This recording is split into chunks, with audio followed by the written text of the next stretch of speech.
नमस्कार बालमित्रांनो, आज आपण इयत्ता 6वी विषय मराठी यात पाठ क्रमांक 14 वीर अभिमन्यू या पाठाची समज मिळवणार आहोत. या पाठाचे लेखक आहे श्रीकांत गोवंडे. हा पाठ श्रीकांत गोवंडे यांच्या संकलित महाभारतातील गोष्टी पुस्तकातून घेण्यात आलेला आहे. या पाठात वीर अभिमन्यू हे महाभारतातील एक महत्त्वाचे पात्र आहे. येथे साहस कथा म्हणून घेण्यात आला आहे. चक्रव्यूह ही युद्धातील एक प्रकारची मांडणी आहे. अभिमन्यूला चक्रव्यूहचे भेद करण्याची कला माहीत होती, परंतु बाहेर कसे पडायचे ते माहीत नव्हते. येथे वीर अभिमन्यूचा पराक्रम वर्णविला आहे. चला विद्यार्थी मित्रांनो, आपण पाठाचे वाचन करू. युद्धाच्या 13व्या दिवशी सकाळी दुर्योधन द्रोणाचार्यांना म्हणाला, आचार्य, आमचा सर्वनाश व्हावा अशीच तुमची इच्छा दिसते. कालही आपण युधिष्ठिरला पकडले नाही. आपण आम्हा शत्रू पक्षाचे समजता असेच म्हणावे लागते आहे. त्यावर द्रोणाचार्य म्हणाले, युवराज, मी सदैव तुमच्याच कल्याणासाठी प्रयत्न करीत आहे, तरीही तू मला दोष देत आहेस. भगवान श्रीकृष्ण ज्याचे रक्षक आहे त्यांचा नाश कोणीही करू शकणार नाही. तथापि मी आज चक्रव्यूहाची रचना करणार. पांडवांच्याकडील एक तरी श्रेष्ठ महारथीचा वध करीन. मात्र अर्जुनाला युधिष्ठिरापासून दूर नेणे आवश्यक आहे. असे म्हणून द्रोणाचार्याने चक्रव्यूहाची रचना केली. त्याचवेळी संतकांनी अर्जुनाला पुन्हा युद्धाचे आव्हान दिल्यामुळे अर्जुन त्याच्याशी युद्ध करण्यासाठी निघून गेला. इकडे द्रोणाचार्यांनी तयार केलेला अभेद चक्रव्यूहाची फळी कोणी फोडायची याची युधिष्ठिरला काळजी पडली. अर्जुन, श्रीकृष्ण, धृष्टद्युम्न व अभिमन्यू याशिवाय अन्य कोणालाही चक्रव्यूहाचा भेद करण्याची कला माहीत नव्हती. म्हणून चक्रव्यूहामध्ये प्रवेश करण्याची युधिष्ठिरने अभिमन्यूला आज्ञा केली. तेव्हा अभिमन्यू म्हणाला, महाराज, माझ्या वडिलांनी मला चक्रव्यूहाचा भेद करण्याचा उपाय सांगितला होता, परंतु आतून बाहेर कसे पडावे हे मला माहीत नाही. युधिष्ठिर म्हणाला, तू चक्रव्यूहाचा भेद करून आत जाण्याचा मार्ग निर्माण केलास की आम्ही तुझ्या मागोमाग येऊ व शत्रूंच्या वीरांवर वध करू. अभिमन्यू म्हणाला, महाराज, मी आज चक्रव्यूहाचा भेद करून तुमची सर्वांची काळजी दूर करीन. आज माझ्यासमोर येणारा कोणीही जिवंत राहिला तर मी अर्जुनाचा पुत्र नाही असा ठरेल. असे बोलून अभिमन्यू रथावर आरूढ झाला व त्याने व्यूहाच्या तोंडाशी असलेल्या द्रोणाचार्यांवर जोरदार हल्ला करून व्यूहाचा प्रवेश केला. त्याच्या पाठोपाठ पांडव पक्षातील वीरही व्यूहाच्या शिरण्याचा प्रयत्न करू लागले. अभिमन्यूने चक्रव्यूहात घुसून भयंकर युद्ध सुरू केले व असंख्य कौरव वीरांना ठार केले. कौरव सेनेची दानादान उडाली. सैन्यांची पडापडी सुरू झाली. हे पाहताच स्वतः दुर्योधन अभिमन्यूला सामोरा गेला.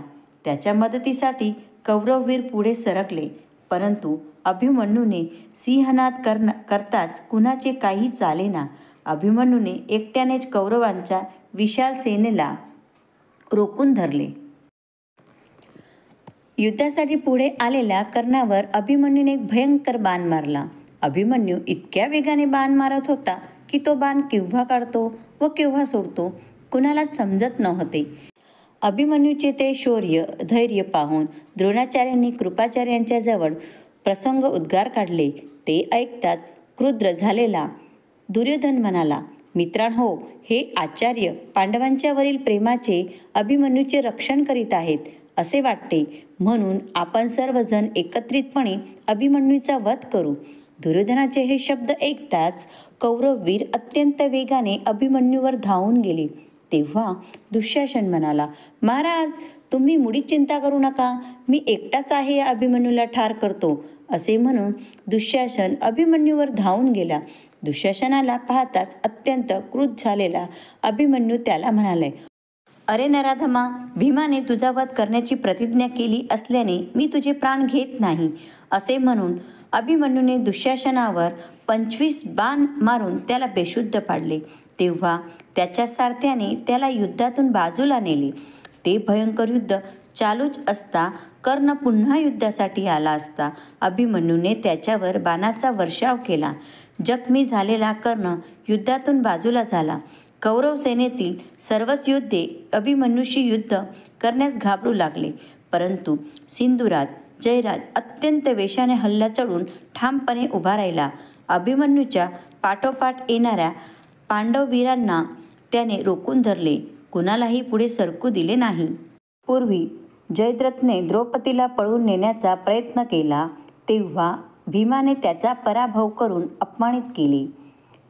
त्याचा अपमानाचा बदला घेण्यासाठी त्याने शंकराला प्रसन्न करून पांडवांचा पराभव करण्याचे वर मागितले होते.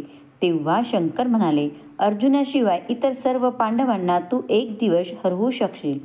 या वरामुळे जयद्रथाने अभिमन्यू अखेर पांडवांच्या सर्व वीरांना अडकून धरले. त्याशिवाय अभिमन्यूने निर्माण केलेला मार्ग जयद्रथाने पूर्ण बंद केला व बाणाचा वर्षाव करून पांडववीरांचे व्यूह शिरणे सारे प्रयत्न हाणून पाडले.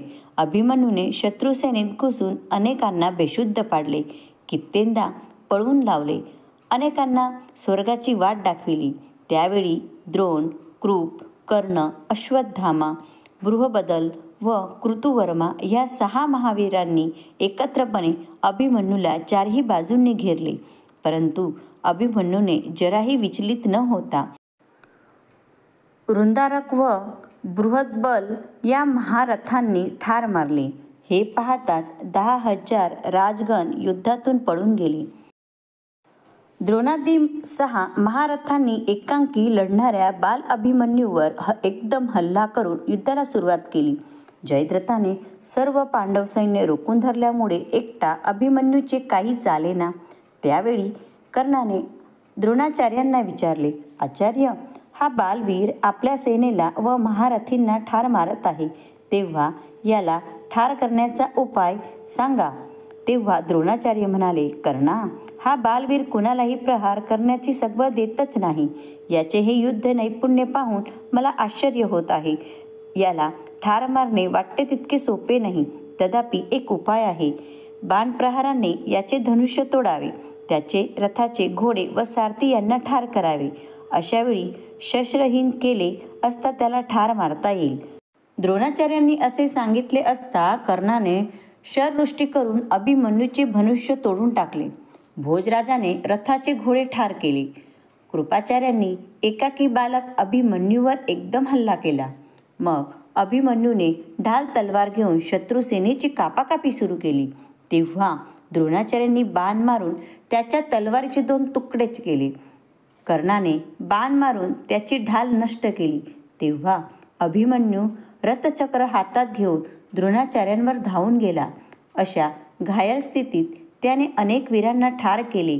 मग अनेकांनी मिळून त्याच्या चक्राचेही तुकडे केले.